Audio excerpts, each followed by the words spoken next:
Hi friends, welcome to Digital Tech by Vignesh Balaji.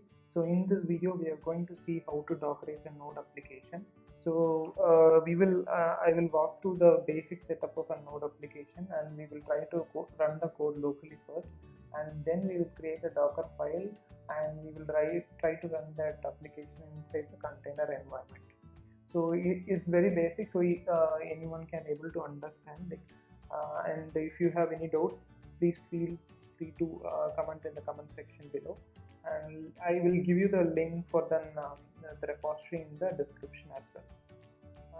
So this is a basic code, like it's very basic. You will have a packet.json, and so we have only one dependency, which is nothing but the express. So we create an app using express, and there's a script which is node server.js. So I just had this in place. So now what we'll do is that we will try to install that, and we will run the application.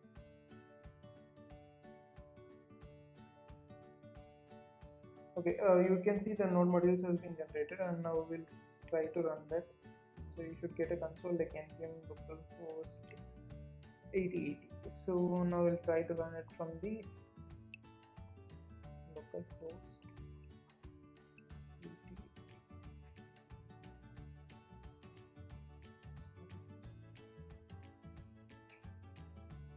You can see that hello world.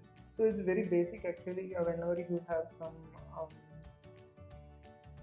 larger application, you will have like a src folder, and your folder structure might differ, but the concept is pretty much same.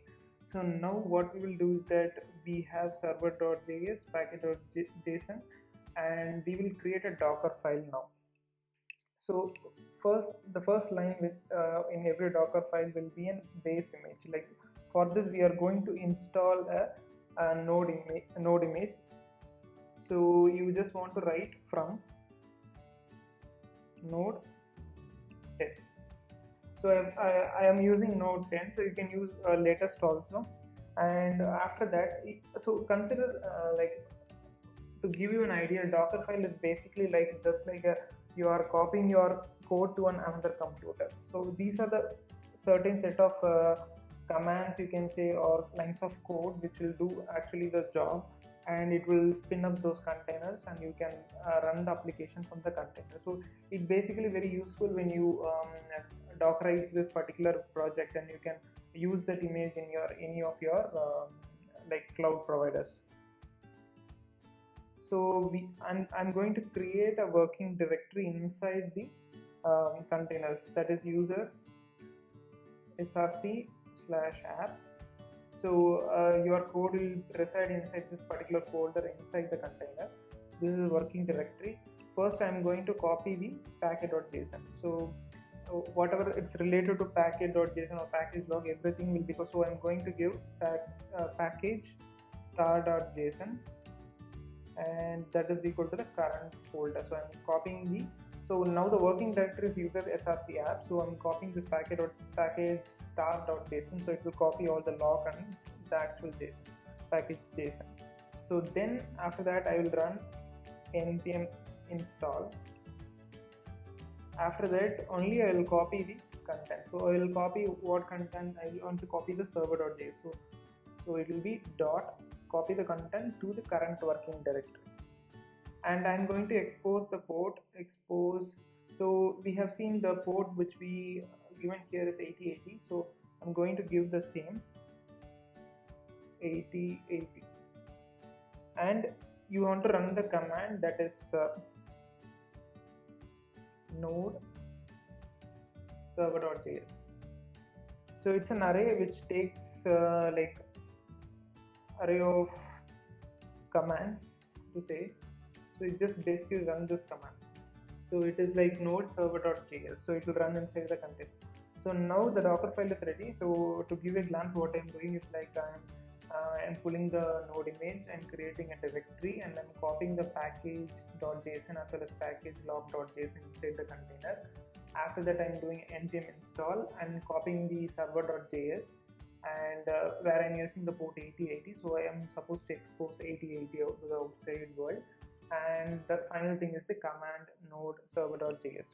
So now we have Docker file in place, and there is a file called docker ignore. So when you are copying, so this particular files will be ignored to copying to the container. So it is similarly like get ignore.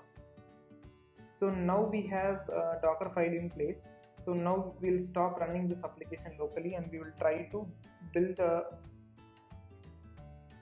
the image for this node application. So this is like how you build is the docker build -t. You can give your like a custom tag name.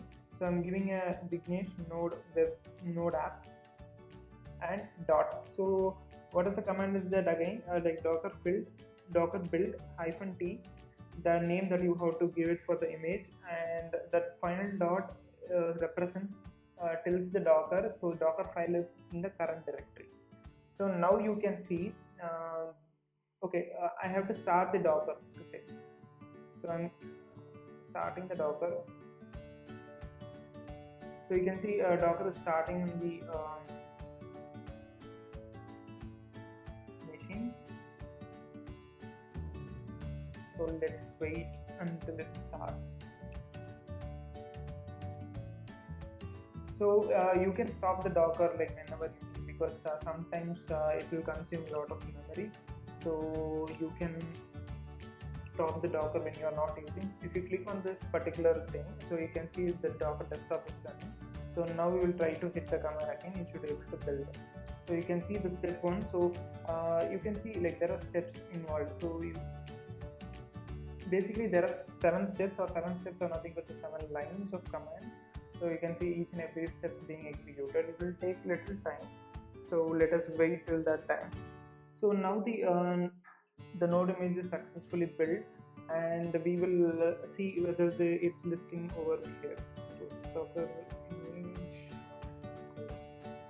So you can see the node web app, like Vignesh node app, is being successfully built. Now we have to run this as a container. So what we'll do now is that there's a command to run this. So docker run -t. So it is a port mapping 8080 colon. So we already exposed 8080 inside the like the image. So we have to like do a port mapping, and 8080 -t Vignesh node app.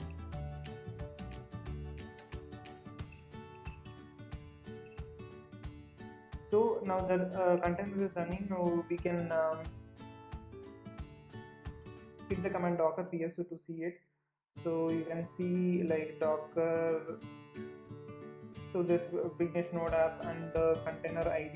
You can check those logs as well. So docker logs. So you can see it's running on 8080. So we'll try to hit it once again in the browser. So hello world. So now we are not running locally, it's run from the container. So this is basically about how to dockerize a node application. This is very basic, like, but you should be thorough with the basics. Generally, like when you try to build a large scale application, you can able to pick that up. And if you have any comments, or if you have any doubt, you can put your comments in the comment section. And as well as if you find it useful, please share it to your friends, and don't forget to subscribe and press the bell icon. Thank you.